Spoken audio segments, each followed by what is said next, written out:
ఇంకొకటి తెలంగాణ తల్లి విగ్రహాన్ని రూపురేఖలు మారుస్తున్నటువంటి అంశము. తెలంగాణ ఉద్యమం సమయంలో కొంత కాంట్రడిక్షన్ వచ్చింది.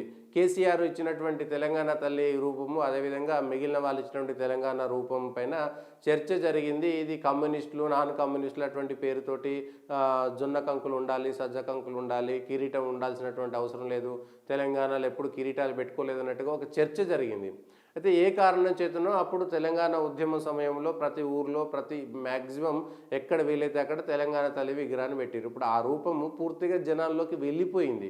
10 సంవత్సరాల ఈ పాతకాలంలో కానీ ఉద్యమ కాలంలో కూడా అదే విగ్రహం, తెలంగాణ తల్లి విగ్రహం ప్రజల్లో ఊరూరా అదే వెళ్ళిపోయిన తర్వాత ఇప్పుడు ఆల్రెడీ ఉన్నటువంటి తెలంగాణ తల్లి విగ్రహాన్ని కాదని కొత్త విగ్రహం పెడితే ప్రజల్లో ఒక రకమైనటువంటి జుగుప్సాకరమైనటువంటి వాతావరణం కలగదా? అంటే ఇది చిన్న విషయం కదా.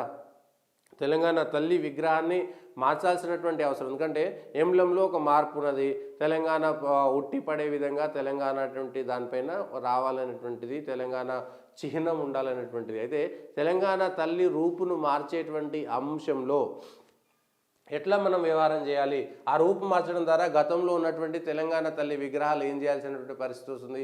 కొత్తగా పెట్టేటువంటి వాటికి ఉంటుందా అంటే దానిపైన ఒక రకమైనటువంటి చర్చ. కొత్తగా దీనివల్ల వచ్చేటువంటిది ఏమున్నది? అయితే తెలంగాణకు సంబంధించి కేసీఆర్ ఉద్యమకారులను అవమానించిండు, నేను ఉద్యమంలో ఉన్నటువంటి వాళ్ళందరినీ కూడా నేను గౌరవిస్తున్నాను అనేటువంటి విషయం చెప్పుకోవడం కోసం, నేను తెలంగాణ ఉద్యమకారులను గౌరవిస్తున్నాను, వాళ్ళు చెప్పినటువంటి మాటలు తెలంగాణ ఉద్యమంలో తెలంగాణ ప్రజలు కోరుకునే విధంగా నేనున్నాను, తెలంగాణ ఉద్యమకారులను అవమానించే విధంగా కేసీఆర్ వ్యవహార శైలి ఉందనేటువంటి చెప్పుకోవడం కోసము రేవంత్ రెడ్డి సర్కారు ప్రయత్నం చేస్తుంది. రేవంత్ రెడ్డి చేస్తున్నటువంటి అంశం పైన చెప్పుకునేటువంటి ప్రయత్నం చేస్తున్నారు.